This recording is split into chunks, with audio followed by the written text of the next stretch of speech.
Good morning, good afternoon, good evening, everyone, and welcome to Overcoming Imposter Syndrome for Entrepreneurs. My name is Michelle Eisenberg, and I am a program assistant at the NASDAQ Entrepreneurial Center. And for those of you who may not know, the NASDAQ Center is a nonprofit building a better path for entrepreneurs worldwide by improving inclusion, access, and knowledge in entrepreneurship. So as you will see in the chat in a moment, the NASDAQ Center provides programs, resources, and exceptional mentorship to entrepreneurs across all races, industries, and geographies. So definitely make sure to check out those links and resources in the chat. And then just a couple of housekeeping items before we get started. First, let us know where you're dialing in from in the chat. We always love to connect.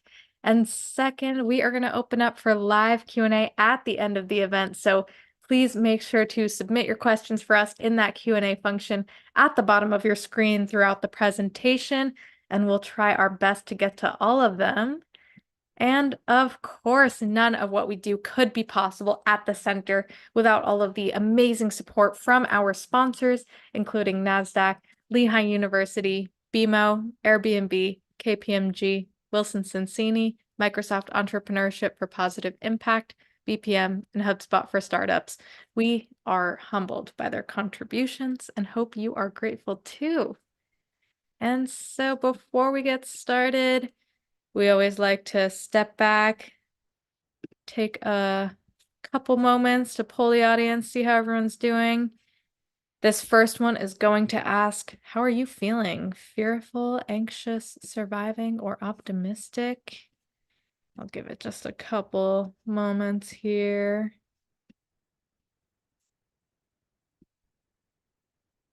All right. Thank you. Thank you. Gonna end this poll and share these results.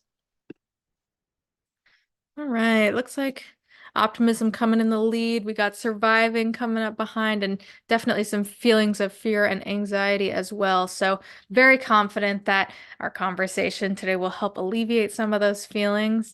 I'm going to stop sharing this poll and launch the second one. What is keeping you up at night? Finance, sales, marketing, scale, pivot, team, or surviving? And this one just helps us understand your current needs as an entrepreneur a little bit better so that we can make sure we are continuing to develop relevant programs and resources for all of you. Awesome. We got folks from Massachusetts, Washington, Florida, Portugal, Ohio, New Mexico, England, Virginia, Dubai, New York, California, Switzerland. Welcome, welcome. So great to see you all here. Awesome. All right, I'm going to end this poll and share these results. All right, finance coming up in the lead, but we really got needs all across the board. So thank you all for sharing, super helpful. I'm going to stop sharing that poll. And without any further delay, please join me in giving the warmest welcome to our special guest, Sana Keshtkaran, executive coach, leadership consultant, and career transition strategist, as well as an entrepreneur coach for the NASDAQ Center's Milestone Makers program. Sana, it is such a pleasure to have you here today. Super excited for this one. I'm going to pass it right over to you. Thank you so much, Michelle. Hello, everybody. It's so good to see you. Oh, I'm not seeing you, but I'm seeing lots of names. It's good to see lots of familiar names and lots of new names. It's wonderful to be here with you all. A little bit about me, and I'll dive right into it. My name is Sana Keshtkaran. I'm based in the Bay Area. I'm originally from Iran. As a teenager, I moved to Australia. I did part of my education there in psychology, particular focus on industrial and organizational psychology, which is just pretty much the psychology of the workplace. I then moved to the States close to 10 years ago, continued my education in business analytics and, of course, executive coaching. Prior to becoming a full-time coaching consultant, I worked with different companies, mostly in tech. Some names that might be familiar to you are Meta, Airbnb, GitHub, and GoPro. And my work was anything from HR to people analytics to change management, employee engagement, and motivation.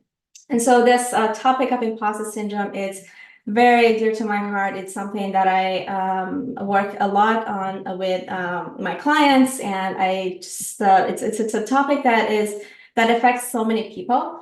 And I'm glad you're here today, taking a precious time from your day to your growth and wanting to learn more. So with that, I am going to just get this screen mode, full screen mode, and get started. So in my work with my clients, my focus basically is to help them become more effective leaders, create a psychologically safe organizational culture so that they can have more innovation and, of course, bigger impact in the world. And these are some of the companies that I work with. And what you're going to learn today is pretty much about imposter syndrome, what it is, what are some of the signs and causes, different ways that it shows up for different people, the mechanism behind it, some thoughts around how to overcome it. And of course, we're going to dedicate some time to question and answers. I would like to start with this quote from Brené Brown. She says, "If you choose courage, you will absolutely know failure, disappointment, setback, even heartbreak. That's why we call it courage. That's why it's so rare." And that is why not everybody becomes an entrepreneur. Not everybody decides to continue being an entrepreneur. It's really hard work. It has a lot of ambiguity, uncertainty. We know there are high rates of failure in startups, so all makes it really difficult. And if you are experiencing imposter syndrome, just makes the experience more challenging. So with that, I want to read to you some of the statements that I regularly, unfortunately, hear from some entrepreneurs and executives. One, "I'm terrified of failing. What if everyone finds out I know nothing? I'm afraid of my startup affecting my health to a dangerous level. I'm a Black woman. I don't get to fail. I'm constantly comparing myself to others at work. It's killing me. I often feel like I'm a fraud and it takes a lot of energy." You might resonate with some of this. These are some heavy statements. The one that every time stands out to me is when I hear it from a person of color, a woman of color, particularly, thinking about how, because of how our society structured and some of the biases, you just don't get to fail, which is absolutely heartbreaking. But we'll talk more about it, why we get here, what are some of the things that contribute to imposter syndrome. And before we get to all of that, maybe we can share in the chat which one of these pictures you think represents more of an imposter syndrome. Let's focus on the imposter syndrome. Who thinks number one is more of imposter syndrome, and who thinks photo number two is more of imposter syndrome? The reason I want to hear this is a very common question that I hear typically is, what's the difference between low confidence and imposter syndrome? Is imposter syndrome just a fancy word for insecurity? Seeing lots of twos in the chat. Both. Lots of people, or two, three people saying it's both. One, okay. So quite a mix. We'll get to it in just a couple slides and see where we are. So let's see what imposter syndrome is. And if I could just bring this chat down. Okay, there we are. So imposter syndrome pretty much is a persistent feeling of inadequacy and self-doubt despite evidence of one's competence and accomplishments. And so there's a key word here that it's despite evidence. So what we see in low confidence is typically that as you improve your skills, the confidence also goes up, whereas imposter syndrome, no matter how much you work on your skills, how many degrees you get, the imposter syndrome still stays the same unless you become aware of it and you go about changing it. This is a concept that's been around for quite some time, since Dr. Clance in 1978 described it in her research. The research saying about 70%, and some other research says up to 80% of people experience imposter syndrome at one point in their lives, so very common. And there's high comorbidity with imposter syndrome, meaning it's often associated with other experiences like anxiety and depression and burnout, and less risk-taking in careers. That's why we want to talk about it, particularly for entrepreneurs, because we know entrepreneurship is all about risk-taking, innovation, and all those great stuff. So here's what we see. These images are not perfect. These are AI created. I did my best. So the first photo here is more of a low confidence experience, and the second one is imposter syndrome. The differences that we see here is in low confidence, we see a little bit more of thinking face, lots of movement in eyebrow, the posture, a lot of fidgeting going on. The person does make eye contact, although there are lots of changes. And in imposter syndrome, we have this sunken body posture, the physical experience of just wanting to disappear, not want to be there, avoiding eye contact, and just lower head type of expression. This is another image that I'm hoping represents imposter syndrome experience pretty well. Shame and fear are two of the primary emotions involved in imposter syndrome. And every time shame is involved, no matter what the experience is, it typically is felt and described as this, I just want the ground to open up and swallow me. I just don't want to be here. I don't want to experience what's going on. Because when we feel shame, the idea is that we feel like we are fundamentally flawed or bad, whereas with the experience of the sister emotion, if you will, guilt, the focus is very much on the behavior. So you did something bad. You are not bad. And then the fears involved are typically fear of being found out, fear of not being good enough, and fear of failure.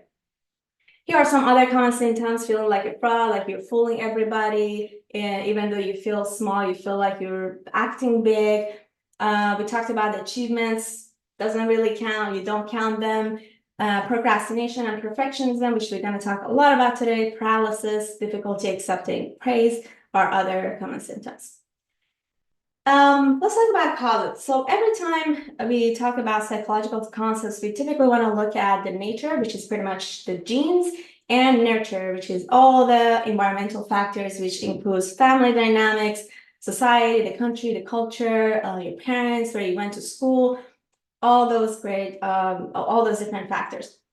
And imposter syndrome is one where the research shows that family dynamics plays one of the biggest roles.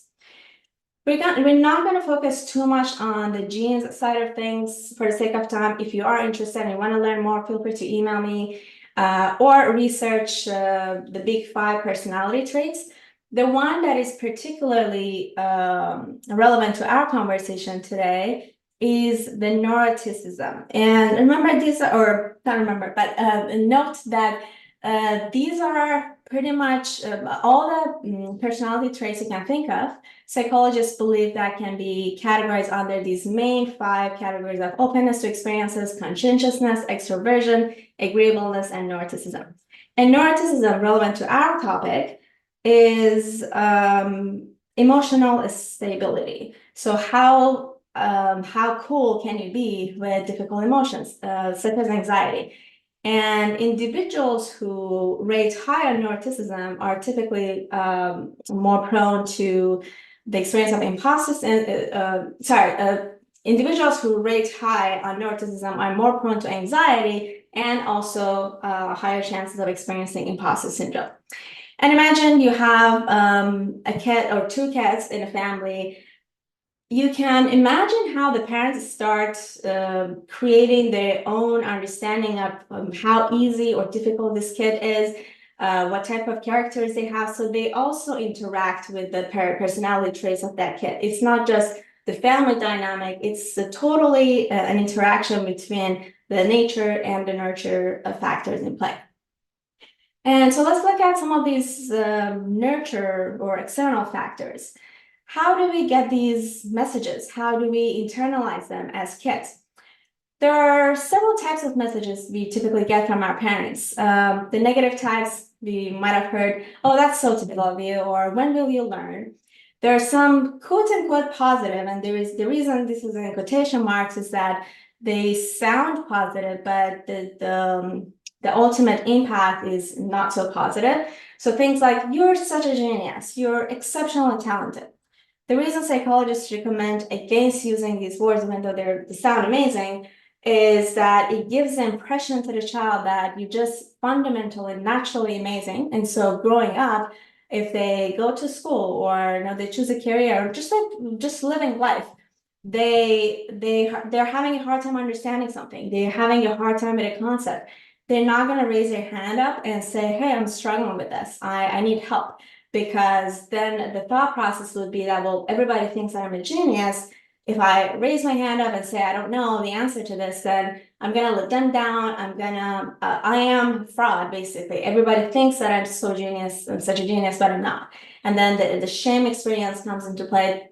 So that's how that plays a role there. And then there are also some mixed messages that we get, especially in families and cultures where there's a lot of focus on modesty and not bragging about your achievements. So you hear things like, don't get too big for your britches, keep your feet on the ground. So you're thinking, well, it seems like I'm great, I'm amazing, but I'm not supposed to talk about it. So there's some mixed messages around there. And of course, we then grow up and pursue similar environments in the corporate world and continue the path of our childhood, which is not very helpful. So despite all the evidence, it can be difficult to feel successful. That's one of the main things about imposter syndrome. And so that's why it's important to reflect back on some of these messages that you received as a child. Maybe after this call, you can sit down, take some time and see what are the things that has particularly stick with your mind. And you think, well, yeah, I feel like to this day, I'm still really living my life based on these couple of statements that I heard. And see how you can change potentially your relationship with them. We're going to talk more about how you can go about that. But for now, remember that we did this as children. We took those messages in to survive. We depended on our parents, on our society, and sometimes our teachers in order to survive, but mostly our main caregivers. And so we didn't know any better and we needed them to survive. We don't need them to survive right now, so it can be still difficult to change. I want to really acknowledge that, but it's possible. However, it is not possible without two things, awareness and acceptance. You really cannot change anything in this world if you don't know what it is, if you're not aware of it. And you certainly cannot change it if you don't accept that it exists. So you might, let's say, I'm gonna use a gross example, but let's say I noticed like some dust on my window. Then I became aware that, oh, okay, it seems like they're like maybe dust or maybe it's mold. But do I want to accept that maybe I'm dealing with mold? It's gonna take both steps, the awareness and the acceptance, to then motivate me to want to do something about it. And for all sorts of complex reasons, human behavior, we don't always want to accept what it is that we're dealing with. When we accept something, then there's the experience of shame potentially and other emotions, anger, sadness, which is what makes it difficult. What you do want to do is to get some space from whatever you're feeling, from your thoughts, and from your imposter syndrome, and look at it from a third person view. Because what happens in imposter syndrome is that we identify so much with it that it can be really difficult to change it. So again, in order to be aware of it, in order to accept it, we have to get some distance from it. And I would like to go over some of the ways that imposter syndrome shows up for different people. It can be a very different experience, and I would like for you to pay attention and see which one of these resonates the most with you.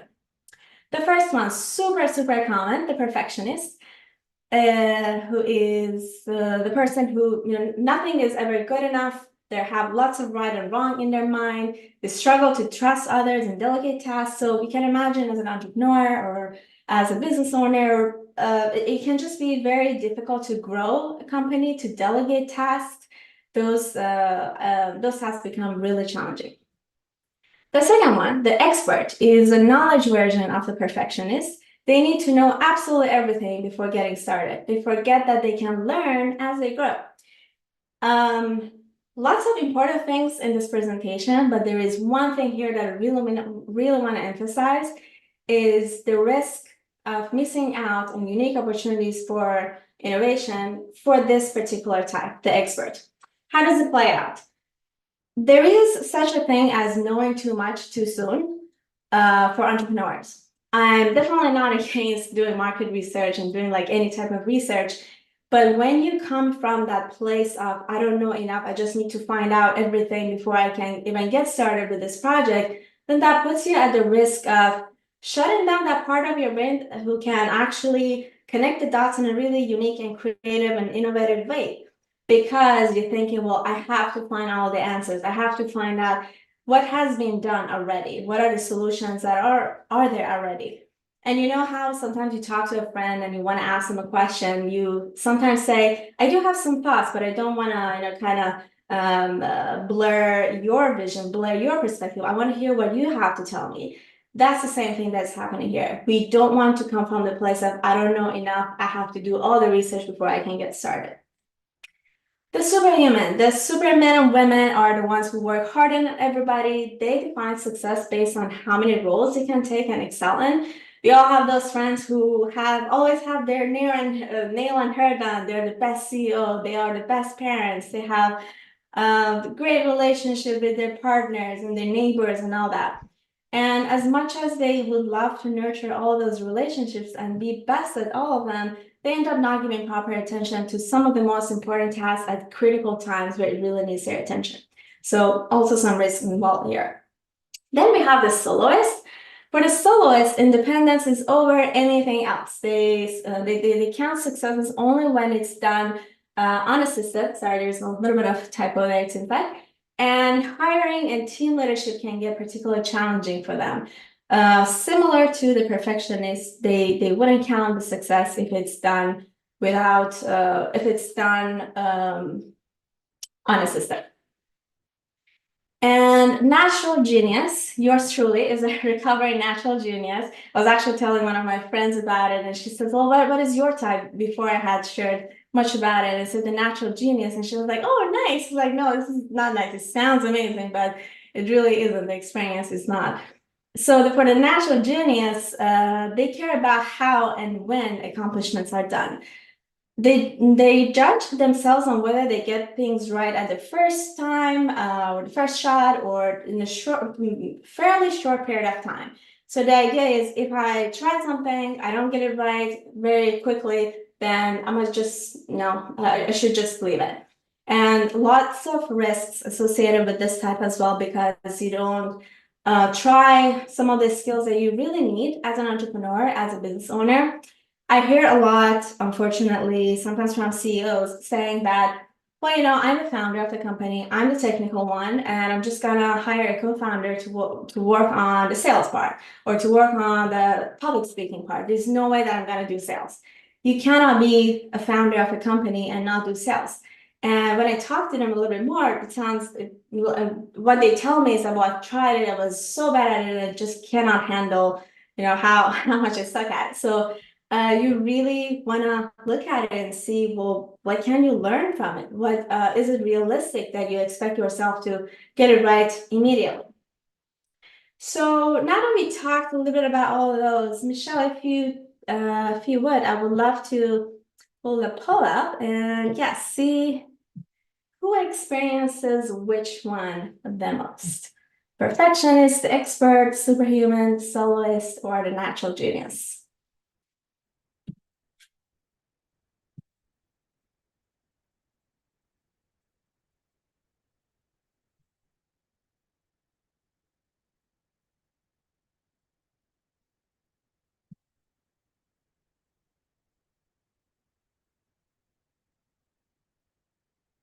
I was gonna vote too, but it seems like the host and panelists cannot vote.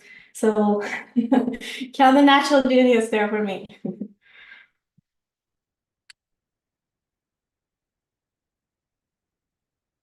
Should be interesting.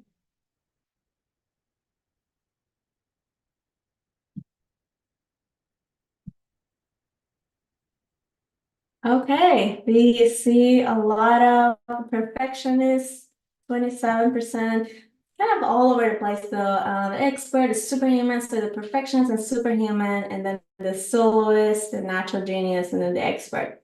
Okay. And it is, yeah, very common for the perfectionist to show up. And you might also notice that it might be very contextual, and it might show up, one might show up more often in certain contexts than the other one. So let's now talk about identity. This word can be a little bit big for some people thinking, well, I don't want my identity to shift. I love myself. That's great. When we talk about your identity changing, it's more about how you experience yourself, how you interpret yourself and your skills. So if you're an imposter, and chances are if you're here, you're actually experiencing imposter syndrome and you're not an imposter. But being an imposter, the skill level is lower and the identity is higher, whereas in imposter syndrome, the skill level is so high, whereas the identity just hasn't caught up with it yet. So why do we talk about identity shift? Because of course, we're not going to bring the skill level down. We're going to try to bring the identity level up to catch up with the level of the skills. And two common coping strategies, not super helpful coping strategies when dealing with imposter syndrome, is avoidance and procrastination. And the second one is overworking. So the avoidance and procrastination. There are typically two lines of thinking associated with this one. First one, it says, well, if I decided to put effort into it, I'm sure it would be great. Or we hear, what if I do it and it ends up being terrible? Everyone will judge me. It's just going to be really bad. So then avoid the whole thing until maybe the last week, 2 weeks, or pull an all-nighter and decide to do it last minute. And this is the part that is particularly interesting. They become successful, and then instead of giving credit to themselves, they start associating all the success with the external factors such as luck. Because they're going to say, well, there's no way. I only did it in just 2 weeks, but now look, everybody thinks I'm a genius, and I'm definitely not. And they continue this path because they've learned that procrastination unconsciously, they've learned that procrastination is just like their way of handling it. And so the whole cycle repeats every time. And of course, with the experience of imposter syndrome, our main goal would be to never get caught. Because if people find out that I'm such a fraud, then it's going to be a chaos. So I'm going to come up with all creative ways to make sure that the work that I produce is perfect. I'm going to sacrifice on different areas of my life, make sure that this is absolutely amazing. And we get into this loop where our achievements become our identity. We can't live without them, and perfection becomes a lifestyle. And it becomes so amazing. It feels amazing to feel like you're perfect. And then when you're perfect, you never fail. And if you never fail, then you never experience shame. So actually, the whole experience becomes so addicting, and it can be really difficult to break the imposter syndrome for some of the following reasons that I'm going to just share. First of all, it happens automatically and unconsciously. We just established that a lot of these happen in childhood, so we need to bring the unconscious to the conscious so that we can actually work with it. And the other reason is a confirmation bias. For those of you who may not know, confirmation bias is our tendency to seek out and favor information that confirms what we already know. So if I already believe that I'm just not a good leader, I'm just not made for entrepreneurship, then no matter how many times I hear from other people, from investors, from my co-founder, from customers, I'm just not going to take that in. I'm going to filter it out. And so it becomes really difficult to break the cycle that I'm already in. And confirmation bias is more likely to happen when strong emotions are involved. And over time, perfectionism can feel like death by 1,000 cuts. We just talked about how it can feel really great to have all those achievements, to have success, because of course, if you put all your efforts into it, you are going to produce great results, but at the cost of all the great things in your life.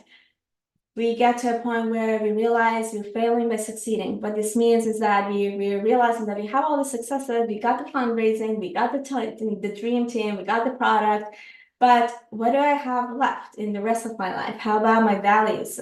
Maybe your values are your family, your relationships, your health. And all those are going down while your successes that you were so focused on are going high. And that just certainly doesn't feel good. How does the startup ecosystem perpetuate imposter syndrome? Lots of ways. There are a lot of comparison going on just because of the nature of how entrepreneurs interacts. Lots of sharing of successes, celebrations, lots of unrealistic expectations around becoming a unicorn, and huge fundraising and fast rounds of fundraising. We know there's high rate of failure in startups, constant learning curve. This one is really important. I want to speak to it. Lack of formal credentials. We have lots of successful entrepreneurs and startups who are not Ivy League graduates.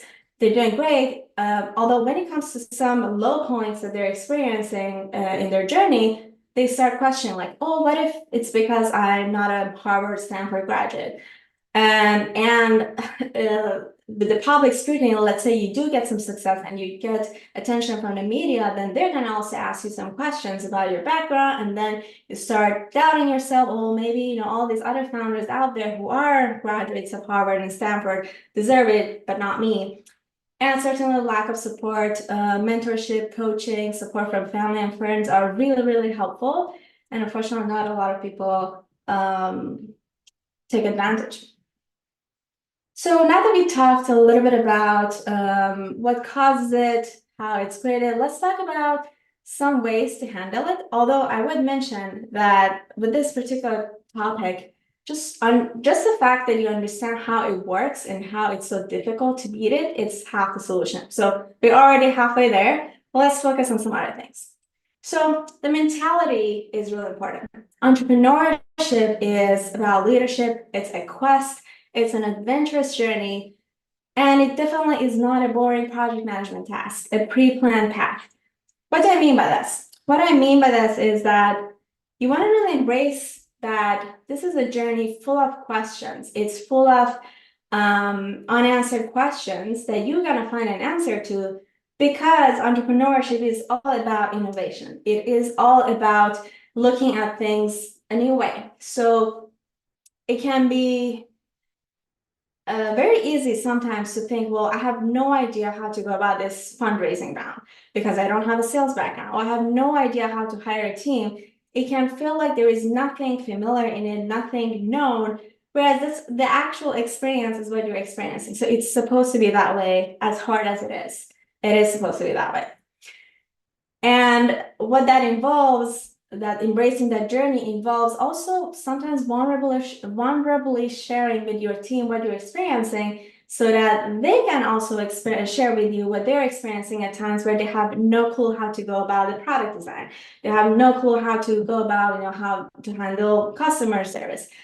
The reason behind that is we typically think, well, if I share, then they're gonna know that I don't know enough. The whole imposter syndrome comes to play. But that's not going to help anybody. That's not going to serve you and the team. Whereas if you were to share, then first of all, that's just a more of an honest and a transparent culture that you're building, which is precious. That's going to just go through the whole organization as you scale.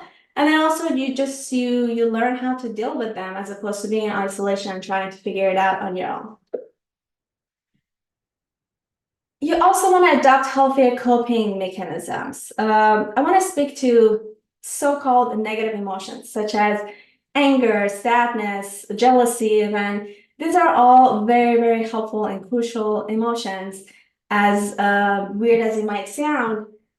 And I promise you, if they were not, evolution would have gotten rid of them by now.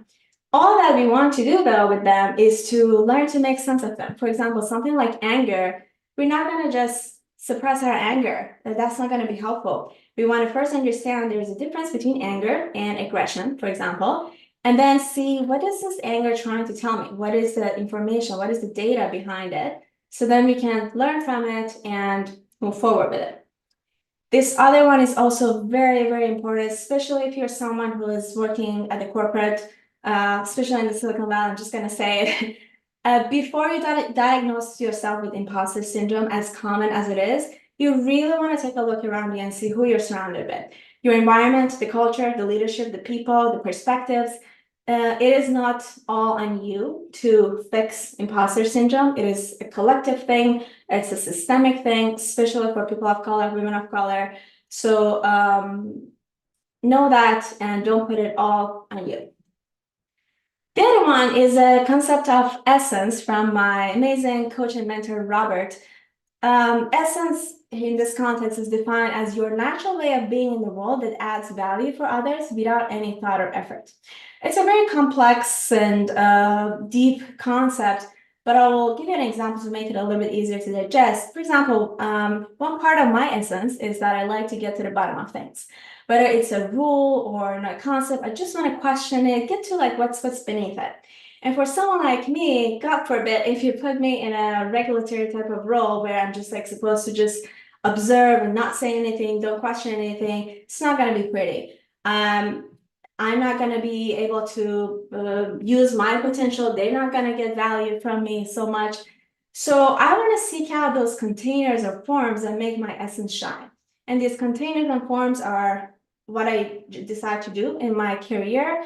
The roles that I take, the relationships that I put myself in, my hobbies. So the idea here is that if I go toward those containers where it's just a better container for my essence, then it's gonna be less of a drag. I'm gonna be more quote unquote successful. It's just gonna feel a lot better and adding a lot of value. You also want to set targets that are ambitious yet within reach. There's so many ways we can go about setting ambitious targets, but the importance here that I want to talk to is that if you keep setting really, really high standards and you keep not achieving them, it only makes sense for you to think that you're just such a failure because you're setting such high standards that no one can reach. You also want to challenge your beliefs. If you start paying attention, you notice that when we experience imposter syndrome, we have this double standard when it comes to positive and negative feedback. So if people give me positive feedback, I'm gonna be like, oh no, you're such a sweetheart, you're so nice, and you just wanna make my day. Whereas if I get the negative feedback, we're like, oh yeah, you're right. I know, I'm not that great. So you really want to notice that and see what's going on, and you also want to build capacity for feedback. And know that feedback is nothing but just an observation. Take it or leave it. This is really important.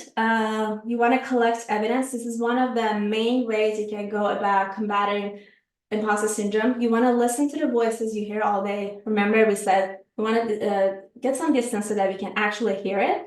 And then ask yourself these questions. These actually come from Byron Katie, an author and speaker. So next time you hear, I'm just not built for the startup world, ask yourself, is it true? It might say, oh yeah, absolutely. And then say, can you absolutely know it's true?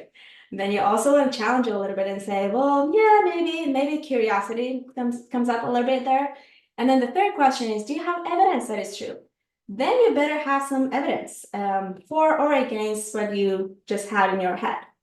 And with that comes self-compassion, because when you gather evidence, then you actually start to look at what is happening, and maybe there's some learning that you can have, and you can be compassionate to yourself. Not a lot of us have been raised knowing how to have self-compassion. A lot of us have been raised thinking that motivation should be based on self-criticism, whereas there's actually no evidence in the world of psychology saying that's the case. It actually leads to more depression and less effective strategies.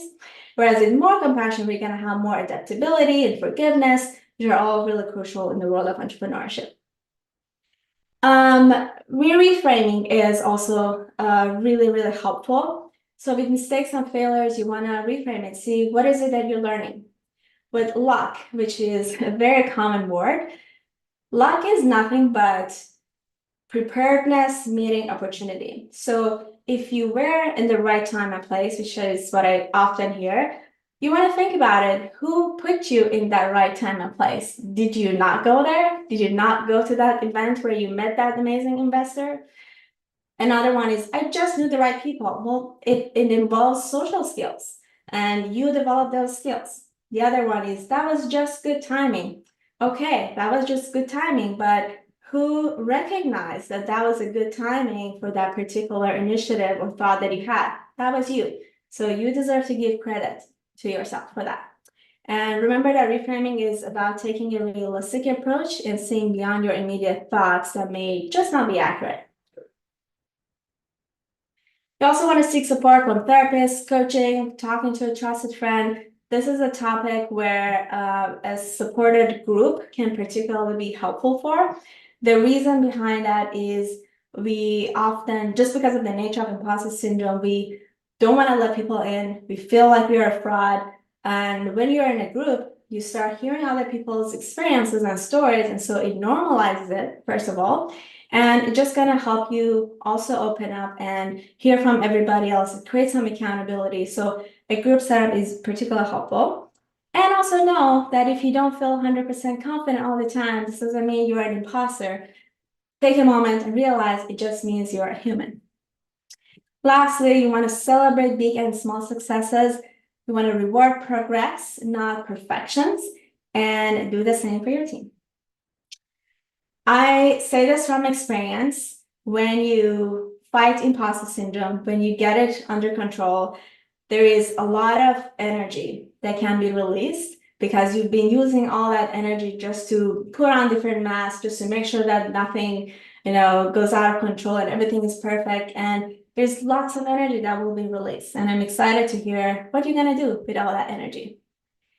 With that, I also want to share some additional resources. If you want to read some books, we're also going to share this in a follow-up. Huberman Lab podcast is also great. It explains a lot of the neuroscience. And I also want to share that I'm launching a group coaching program with a focus on imposter syndrome. As I mentioned, there's a great setup for it. So if you're interested, if you're curious to learn more, the QR code on the right side is for you. And even if you're not interested, but you also want to be appraised of future opportunities, you can let me know by submitting a form there. I would love to hear from you. If you want to connect with me on LinkedIn or on my website, send me questions, thoughts, reactions. I would absolutely love it. And with that, I want to open it up for questions. Awesome. Thank you so much, Sana. That was really incredible. So many great strategies there. And I feel like there's a lot that, just people in our community can relate to in those early days of their entrepreneurial experience. So thank you so much. Yeah, of course, my pleasure. We got some time for questions. So if you are in the audience and you have a question for Sana, please drop it in that Q&A. We'll try to get to as many as possible. And yes, we will be sharing that list of books after the fact. If you didn't catch any of those names or some of them, we'll be sharing that list out. And so just to get us started, you gave just at the end there a lot of strategies, for combating imposter syndrome.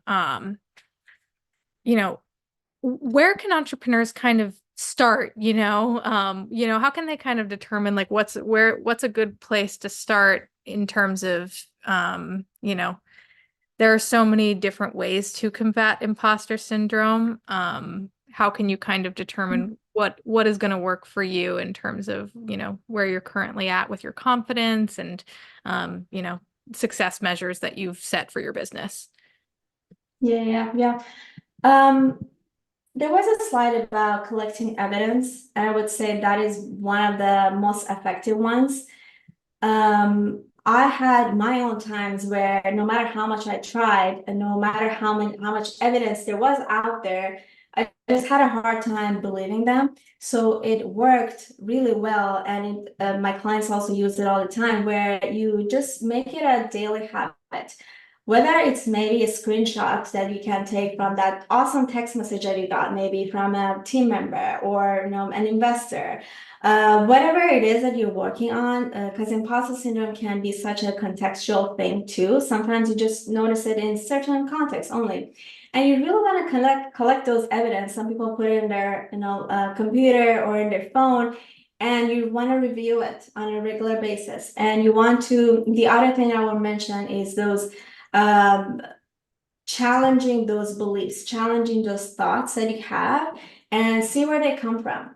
it goes a long way when you notice that, well, there is a reason I have this belief. It's not just like automatically just like came to my mind, or it is not based on my performance always. And notice that that was a childhood, that was like your 5-year old who accepted this, and your 30, 40, 50-year-old might be having a completely different experience and identity. So let's look at that. Yeah. Yeah. No, I love that. I think that's great.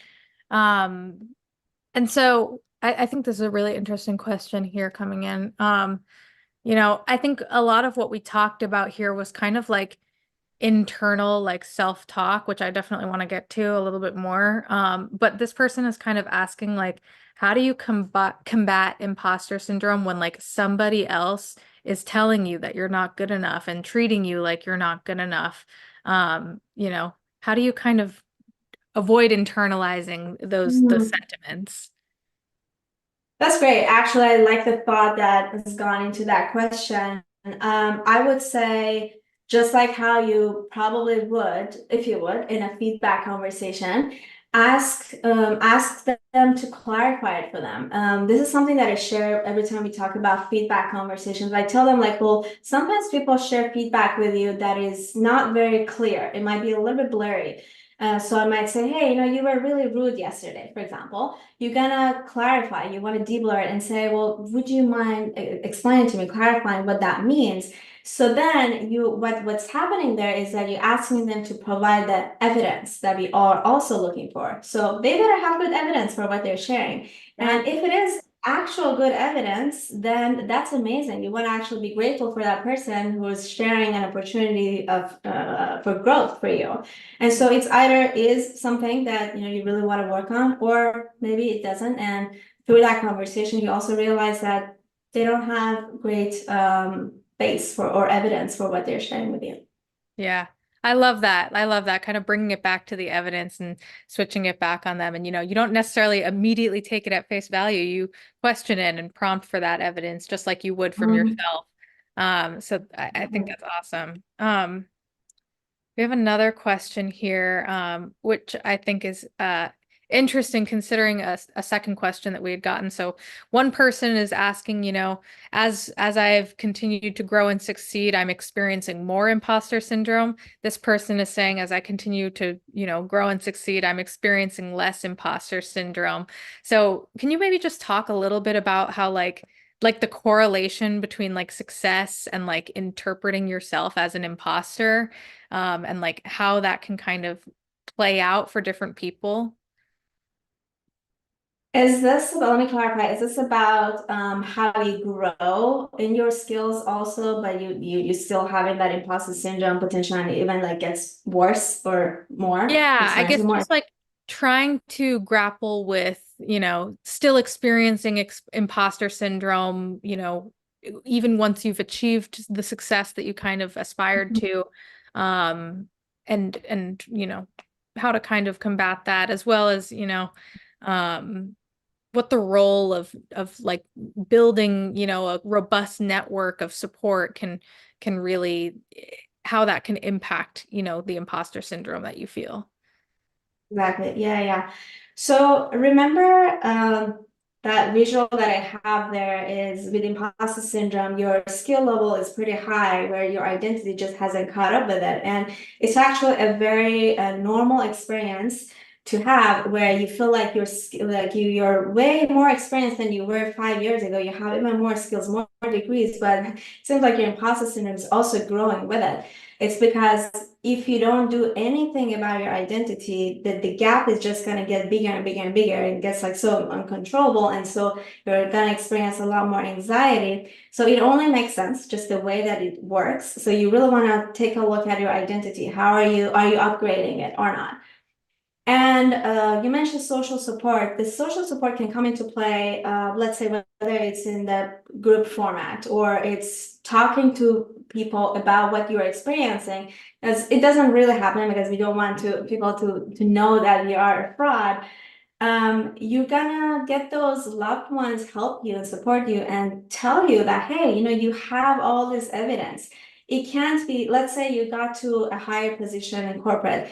It can't be that all those people were stupid people that, they hired you. Or like one of them were, I don't know, they just didn't know enough. But were they all, not knowing what they were doing when they hired you? There was a reason they hired you. So maybe don't believe one or two of them, but are you just gonna completely ignore all of them? So these are the types of support that you can get, reminders from people that can help you find those evidence if you're having a hard time with that. Yeah, absolutely. I love that. We have a question here that we had gotten another question around this, kind of just the negative self-talk that goes on in your head and, how that can turn into a spiral. So this person is specifically asking like how you can kind of like reframe that voice in your head to, better understand your feelings, about yourself and your confidence and just how you really identify in terms of, kind of that scale that we were talking about. Um, and yeah, Mhm. and I think this person is just kind of struggling with, procrastination and an unclear sense of direction, with grappling with those thoughts.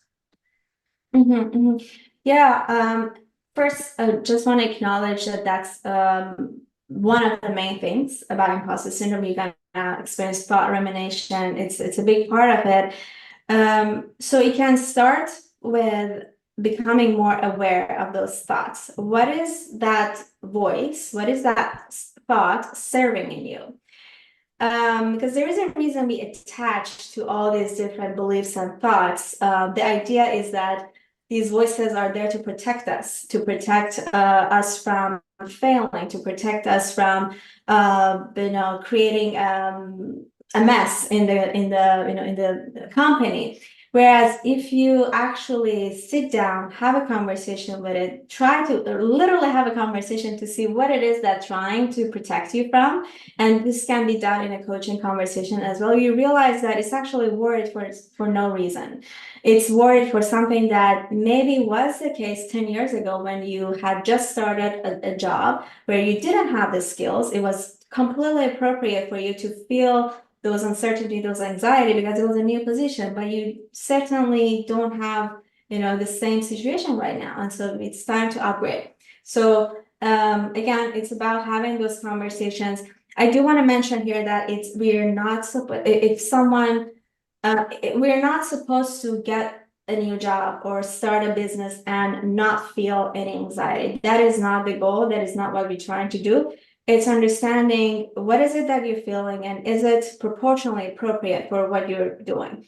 And there is some good thing about, anxiety as well. It makes you want to go, after those skills that you really need. But if it's getting to a point where it's affecting your functioning and it's just really not serving, then that's when the reframing comes into play, and you want to see what is a more appropriate way to actually, or more realistic way of framing things for you. Yeah, yeah, I think that's great. Really like thinking critically about like the value of those thoughts. Wow, we have a bunch of really interesting questions here. We're running out of time, but this I want to touch on this quickly. I think we think about, personally like the effect that social media has on us. And I think it's interesting to kind of, explore within the context of like the founder position of, leading a business. So, can you maybe talk a little bit about like the ways that social media kind of like can feed those feelings of imposter syndrome and how to combat that? Yeah, great question. So we might have heard that people show only their highlights, typically their highlights on social media, which is okay, but we just want to be aware of it.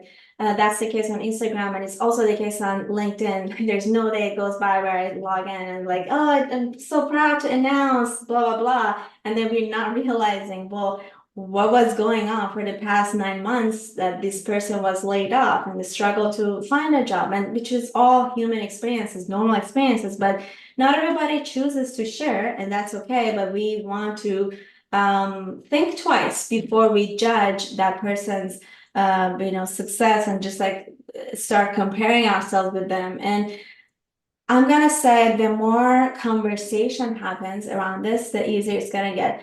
I'm gonna say as a coach, actually a big part of my whole journey was just hearing everybody's experiences in my clients. Like, wow, for longest time, I felt like some of like these unique ways that imposter syndrome was affecting me.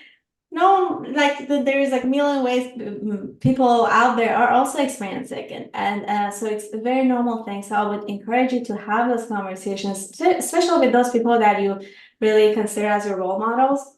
See what type of journeys they have. Yeah, absolutely. Yeah, yeah. I think that's really great. Like starting the conversation and instead of Mhm. like automatically feeding those assumptions, like get curious. Um, awesome. I think we have time for one more, and I think this is a good one.